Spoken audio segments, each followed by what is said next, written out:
Je dis bonjour à tout le monde. Bonjour, pasteur. Bonjour, chers amis internautes. Je dirais que me voici à nouveau devant vous pour vous donner des directives vraiment pour réussir, je dirais, à être enlevé, parce que nous sommes entrés dans une nouvelle dispensation. C'est une dispensation qui arrive, c'est la dispensation de l'enlèvement. Ce qui veut dire que tout le travail doit être fait et nous devons être préparés. Alors, il y a je dirais, une question, même pas une question, je dirais un problème encore dans notre vie, dans la vie de l'Église, dans le monde entier, en plus par rapport au coronavirus, mais avant même cela, c'est le problème de l'argent.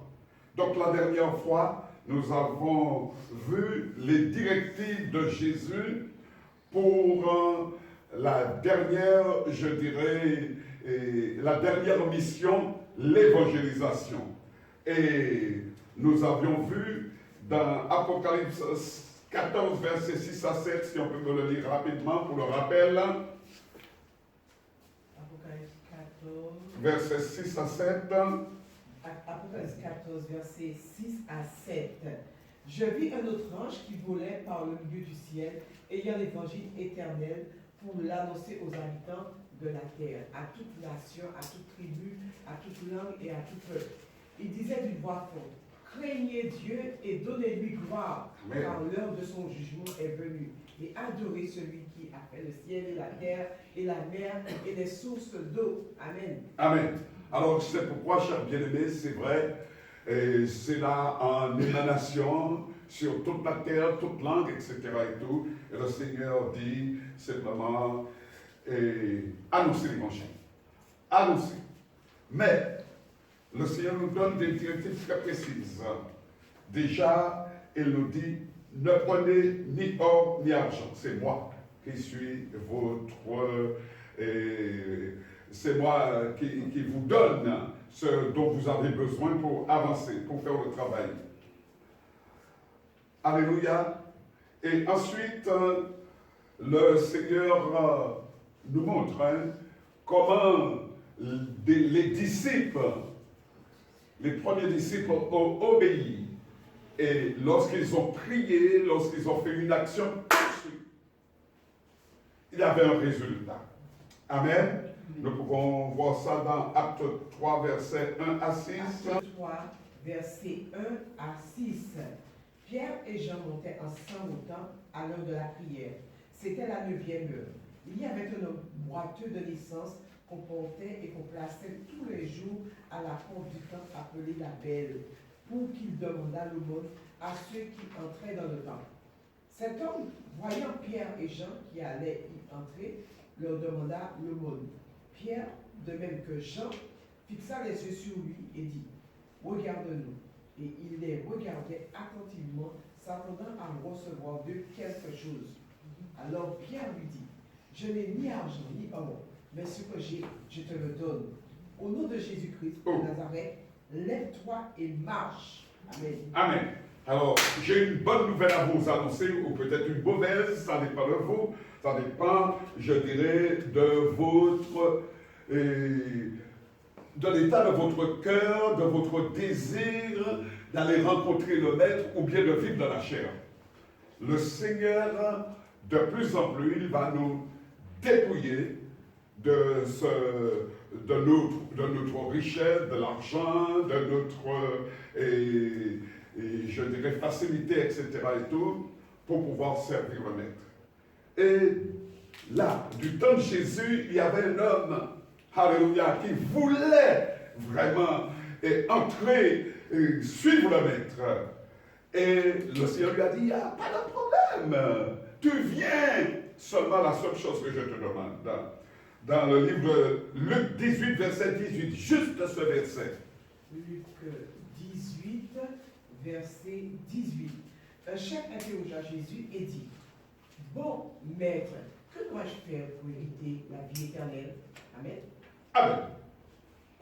Et la suite de l'histoire nous montre que Jésus lui a dit simplement, vends tout ce que tu as là. donne-le aux pauvres, et puis après, viens, suis-moi. Il y a une exigence, mes bien-aimés. Le Seigneur, alléluia, ce n'est pas aussi facile qu'on le croit. Le Seigneur nous impose, le Seigneur donne des directives, le Seigneur nous évalue, et le Seigneur nous dit, voilà ce que tu dois faire. Amen. Chers bien-aimés, ce matin, je vais vous parler des problèmes créés par l'argent dans le monde et surtout à l'Église. Les problèmes créés par l'argent dans le monde et dans l'œuvre de Dieu. Ne vous livrez pas à l'amour de l'argent. Contentez-vous de ce que vous avez, quand Dieu lui-même a dit, je ne te délaisserai point, je ne t'abandonnerai point. C'est donc avec assurance que nous pouvons dire, le Seigneur est mon aide. Je ne crains rien que peuvent me faire les hommes. Amen. Alléluia. Ça, mes bien-aimés, c'est une position, je dirais une position claire, une position énergique qui nous empêche de tomber dans les pièges du diable. Ne vous livrez pas à l'amour de l'argent. Amen. L'objectif, mes bien-aimés, c'est toujours s'appuyer sur Dieu. Ce que je veux vous montrer. Ce que je veux vous montrer, chers bien-aimés, c'est à toutes circonstances, à toute occasion, s'appuyer sur Dieu. Amen. Car il y a beaucoup de pièges pour celui qui aime l'argent.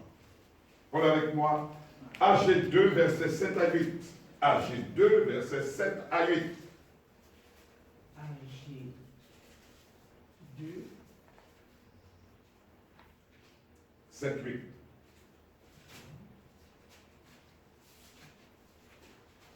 Alléluia.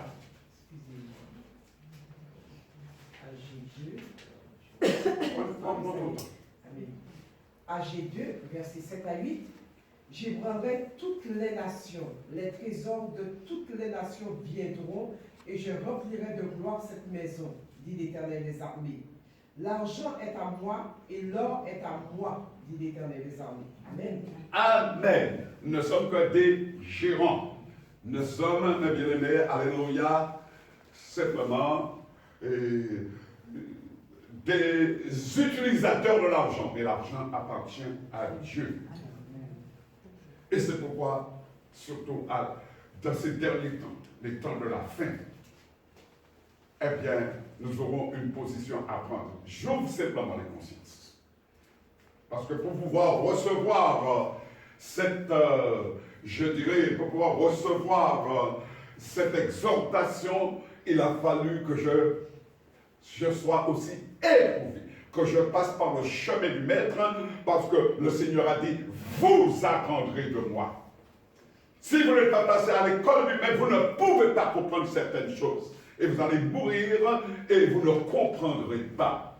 Amen. Amen. Luc 16, verset 13, 14. Nul serviteur ne peut servir deux maîtres, car ou il haïra l'un et aimera l'autre, ou il s'attachera à l'un et méprisera l'autre. Vous ne pouvez servir Dieu et Mammon. Les pharisiens qui étaient avares écoutaient aussi tout cela et ils se moquaient de lui. Amen. Amen. Gloire à Dieu. Les pharisiens, les bien-aimés, ils étaient peut-être à l'église, ils suivaient le maître, ils connaissaient l'enseignement du maître, mais Satan avait mis en eux un esprit mammon. Et dans l'église universelle, je ne parle pas d'église locale, dans l'église universelle, mammon règne en maître. Mammon règne en maître. Et il fait beaucoup de choses pour que les chrétiens puissent aimer l'argent et ne pas se défaire de l'argent, pour qu'ils ne comprennent absolument rien. Les dangers qui guettent ceux qui aiment l'argent. L'amour de l'argent peut nous plonger dans toutes sortes de problèmes. L'amour de l'argent peut nous plonger dans toutes sortes de problèmes. 1 Timothée 6, verset 10. 1 Timothée 6, verset 10. Car l'amour de l'argent est une racine de tous les maux. Et quelques-uns, en étant possédés, se sont égarés loin de la foi et se sont jetés eux-mêmes dans bien des tourments. Amen. Amen. Alléluia. L'amour de l'argent. 1 Timothée 6, verset 10. Verset 10. 1 Timothée 6, verset 10. Ok. Je vais vite, excusez-moi. Alléluia. L'amour de l'argent peut nous plonger dans toutes sortes de problèmes. On n'a pas besoin d'aller dans la Bible, dans l'Ancien Testament pour voir aujourd'hui. Ça se réalise. Alléluia. L'amour de l'argent, mes bien-aimés, un des dangers encore les plus importants, ça étouffe la parole de Dieu. L'amour de l'argent, c'est une puissance qui étouffe la parole de Dieu. On n'a plus de repère. On ne croit plus à la parole de Dieu. My pocket is my God. Je ne sais pas si je l'ai bien dit, mais ce n'est pas grave. Je l'ai bien dit. Matthieu 15, Alléluia. verset 22. Celui qui a reçu la semence parmi les épines, c'est celui qui entend la parole, mais en qui les soucis du siècle et la séduction des richesses et toute cette parole et la rendent infructueuse. Amen. Amen. Encore un troisième danger, mes bien-aimés, et pas des moindres. L'amour de l'argent a la capacité de nous séparer de Dieu. Néhémie 9, verset 25-26. Néhémie 9, verset 25-26. Ils devinrent maîtres de villes fortifiées et de terres fertiles. Ils possédèrent des maisons remplies de toutes sortes de biens, des citernes posées, des vignes, des oliviers et des arbres fruitiers en abondance. Ils mangèrent et ils se rassasièrent. Ils s'engraissèrent et ils furent dans les délices par ta grande bonté.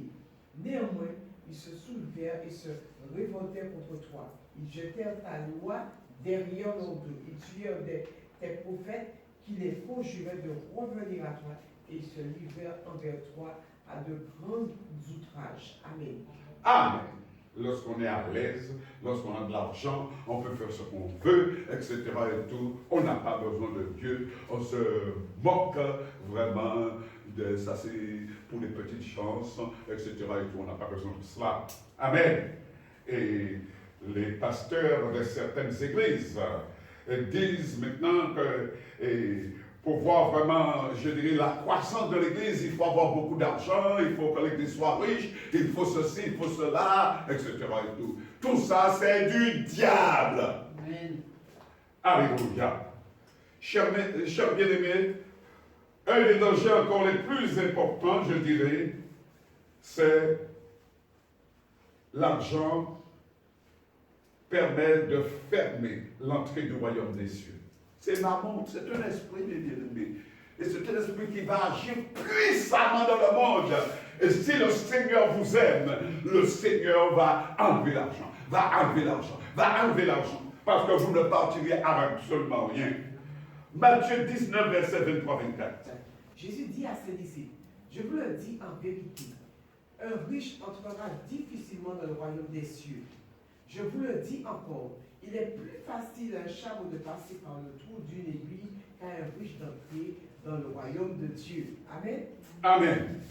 Alors, chers bien-aimés, lorsque vous avez de l'argent, etc. et tout, cet argent provoque des troubles, surtout si vous venez à mourir là. Si vous n'êtes même pas encore mort, que si vous avez des héritiers, ils sont en train déjà de se battre, etc. et tout, pour l'argent. Donc ça crée même des troubles, même bien-aimés. Alléluia. Proverbe 15, verset 6. Proverbe 15, verset 6. Proverbe 15, verset 6. Il y a grande abondance dans la maison du juste, mais il y a du trouble dans les profits du méchant. Amen. Amen. Amen. Retenez bien ce que je vous dis, chers bien-aimés, de façon à avoir un discernement, une sagesse, être à l'écoute de Dieu et de demander à Dieu ce que vous devez faire, alléluia, avant de partir. Un aspect encore que je donne, chers bien-aimés, il y en a plusieurs, mais j'ai sélectionné les plus importants d'après moi. L'amour de l'argent nous rend de plus en plus avares. On ne donne pas. On se... le malheureux qui est là, ça ne nous intéresse pas, etc. Et tout. On commence, même nos fréquentations changent, on va fréquenter les gens qui ont de l'argent, mais on ne va pas fréquenter les malheureux. Alléluia, les nécessiteux. Et Jésus est venu pour les nécessiteux. Matthieu 6, verset 19. Matthieu 6, verset 19. Ne vous amassez pas des trésors sur la terre, où la terre et la rouille détruisent, et où les voleurs percent et déroulent. Amen. Amen. Amen. Amen. Le Seigneur n'a pas dit que vous deviez être pauvre. Hein. Le Seigneur a dit ne vous amassez pas. Alléluia. N'amassez pas, etc. Et tout cela. Mais faites des largesses, prodiguez. Alléluia. Sachez que votre frère qui est là, il a besoin aussi de vivre. Quoi. Donc, chers bien-aimés, je reprends parce que pour moi c'est extrêmement important. Je vois que le temps file, mais ce n'est pas une question de temps, c'est une question de conscience. Parle à mon peuple. Je ne parle pas à une église locale, hein. Je parle au monde entier. Même les chefs de gouvernement, alléluia, qui se croient supérieurs, les pasteurs, les dirigeants d'église, qui viennent avec leurs cartes, avec leur matériel pour ramasser de l'argent, etc. Et tout. Ce n'est pas cela que le Seigneur nous a envoyé faire. Alléluia. Vous savez, je prends mes responsabilités parce que je sais qu'il y a beaucoup de gens, surtout sur la plateforme numérique, qui essayent de connaître mes pensées et qui me connaissent à travers mes messages. C'est pourquoi ils peuvent m'attaquer, mais ils ne peuvent rien contre moi. Ils ne peuvent rien contre moi, mais ils me connaissent. Parce qu'avec les moyens technologiques maintenant, on peut connaître quelqu'un très facilement. Mais au nom de Jésus, j'ai une couverture, le sang de Jésus me couvre. Et je peux parler librement. Chers bien-aimés, je voudrais rapidement vous donner quand même un autre aspect des choses, le plus intéressant. Et celui qui me fortifie. Dieu pourvoit aux besoins de ceux qui crient à lui. 1 Samuel 2, 7. 1 Samuel 2, verset 7. L'Éternel appauvrit et il enrichit, il abaisse et il élève. Amen. Amen. Prenez encore avec moi Proverbe 10, verset 22. Proverbe 10. Proverbe 10, verset 22. Proverbe 10, verset 22. C'est la bénédiction de l'Éternel qui enrichit. Il ne la fait suivre d'aucun chagrin. Amen. Reprends ça encore pour moi, s'il te plaît. Proverbe 10, verset 22. C'est la bénédiction de l'Éternel qui enrichit. Il ne la fait suivre d'aucun chagrin. Amen. Amen. Et un autre verset, Ecclésiaste 6, verset 2. Ecclésiaste 6, verset 2. Il y a tel homme à qui Dieu a donné des richesses, des biens et de la gloire, et qui ne manque pour son âme de rien de ce qu'il désire, mais que Dieu ne laisse pas mettre d'en jouir, car c'est un étranger qui en jouira. C'est là une vanité et un mal grave. Amen. Chers bien-aimés, le Seigneur, c'est lui, le Dieu, c'est lui qui a toute la finance en main. C'est le Dieu de puissance. Sa banque, elle est riche pour ses enfants, non seulement physiquement, matériellement, mais spirituellement. Mais il peut permettre que quelqu'un puisse avoir de l'argent et ne pas en jouir. il peut le permettre. Simplement parce que lui, la bénédiction, la richesse, ce n'est pas le matériel, mais c'est le spirituel. Mais il y a, à travers l'argent, chers bien-aimés, il a des choses à nous apprendre. Il a une leçon, vous apprendrez de moi. Et il veut nous faire connaître vraiment un monde obscur, que nous ne connaissons pas, le monde de la finance. Mais je vous dis que lorsque le Seigneur vous fait rentrer dans ce monde de la finance, eh bien, il ébranle ce monde. Et les gens sont paniqués. Ce matin, je vais m'arrêter là, parce que je crois vous avoir donné l'essentiel, les problèmes créés par l'argent dans le monde et même dans le monde de Dieu. Et demain, ceux qui sont là, c'est pas grave, demain, je vous parlerai, mes bien-aimés, de vous donner le témoignage d'un homme qui a bouleversé le monde. Simplement, il a l'audace, je dirais, l'audace de la foi. Il a placé sa foi en la parole et il a bouleversé le monde dans un monde exactement pareil comme nous. Un monde qui était vraiment, qui avait des problèmes, et je dirais, de finances, d'économie. L'économie était très bas parce qu'il y avait beaucoup de problèmes, ça soit pas en Angleterre, et il s'appelle George Muller. Vous avez entendu parler de cet homme-là, et vous allez voir qu'un homme tout simple, simplement parce qu'il a cru à la parole de Dieu, il n'a jamais voulu l'aide de qui que ce soit, mais il s'est toujours placé devant la face de Dieu, il a crié à Dieu et Dieu a pourvu. C'est extrêmement merveilleux. Dieu travaille comme il veut, différemment. Comme il veut, il utilise chacun. Mais nous avons besoin de connaître les différentes manières de travailler du Seigneur, parce que, pour terminer, je reprends encore, alléluia, cette prophétie, cette vision, parce que le plus souvent, mon peuple meurt parce qu'il lui manque de vision, mais nous avons la vision que nous allons reprendre pour terminer. Apocalypse chapitre 14, versets 6 à 7. Je vis un autre ange qui volait par le milieu du ciel, ayant l'évangile éternel pour annoncer aux habitants de la terre, à toute nation, à toute tribu, à toute langue et à tout peuple. Il disait d'une voix forte, craignez Dieu et donnez-lui gloire, car l'heure de son jugement est venue, et adorez celui qui a fait le ciel et la terre et la mer et les sources d'eau. Amen. Que Dieu vous garde et que Dieu vous bénisse. Chers bien-aimés, juste pour un rappel, le premier jour, je vous ai parlé des directives de Jésus pour l'évangélisation mondiale. Ensuite, aujourd'hui, je vous ai parlé des problèmes créés par l'argent dans le monde et dans l'œuvre de Dieu.